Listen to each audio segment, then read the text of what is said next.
होइन मैले त अघिल्लो दिनै मिराज ढुङ्गानालाई के भनेको थियो नि 23 गते 22 गते नि 23 गतेदेखि आन्दोलन भयो 22 गते बेलुकै भनेको थियो भोलि घुसपेट हुन्छ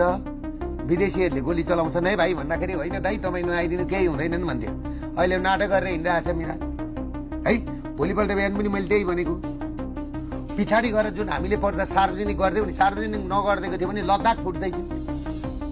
नेपाललाई त अखडा बनाएको थियो क्या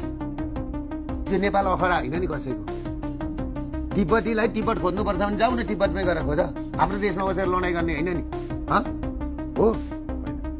त्यो त तरिका भएन नि भारत फुटाउनु छ भने जाऊ न भारतमा गएर लडाइँ गरेर हाम्रो देशमा बसेर लडाइँ गर्ने होइन नि अमेरिकालाई बलियो हुनु छ भने अमेरिकामा बसेर गर न अमेरिकन बलियो हाम्रो देशमा बसेर होइन नि हामीलाई फ्री छोड्यो हामी जस्तो छ त्यस्तैमा रमाउँछ र यो अखडा बनाएको छ अखडा विश्वहरूको देशको अखडा बनाएको छ अखडा बन्नुको मेन कारण भनेको उदाउँदै गरेको भारत उदाउँदै गरेको चाइनालाई एकदम अस्थिर बनाएर राख्नलाई नेपाल जस्तै बनाउनलाई त्यसले गर्दाखेरि भारत सरकारले पनि सोचोस् चाइनिज सरकारले पनि सोचोस् भोलि यहाँ रकेट लन्चर छर्न थाले भने नि नेपालीले थाम्न सक्छन् र एउटा कुरो के छ भने यो आन्दोलनमा यो जुन लागेको छ नि सुमना श्रेष्ठले बालनलाई चलाउँदो रहेछ सुमना श्रेष्ठ रासपाको अहिले त छोडिसक्नु भयो होइन रासपा छोड्ने तर रासपा र बालन ग्रुप भनेको नि त्यो भित्रका मान्छे चाहिँ एउटै हुन्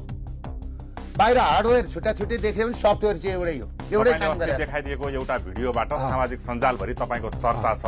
के चर्चा छ भने दुर्गा प्रसाईले अहिले बनेको सरकारलाई जेनजीको सरकार होइन बारबरा फाउन्डेसनको सरकार हो भनेर बताइदिएको छ र अहिलेका सञ्चार मन्त्री जगदीश खरेल पहिलेका सञ्चारकर्मी पनि हुन् उहाँको घरमा बारबराको फाउन्डेसनको कार्यालय नै रहेको पनि खुलेको छ दाइ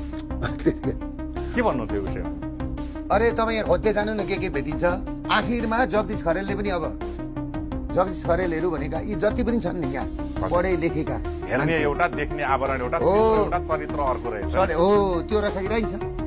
त्यसले गर्दाखेरि तपाईँले के बुझ्नुहोस् भने देशभित्रभित्र खोक्रो बनाइसकेका छ आडम्बर भन्छ नि खोक्रो आडम्बरमा हिँडेका छ इङ्ग्लिस बोल्ने टाई सुट लाउने है अनि देश आमा र छोरी बेच्ने देश बेच्ने देशको माया छैन यसलाई यस्ता मान्छेको के कुरा गर्नु त्यसले गर्दाखेरि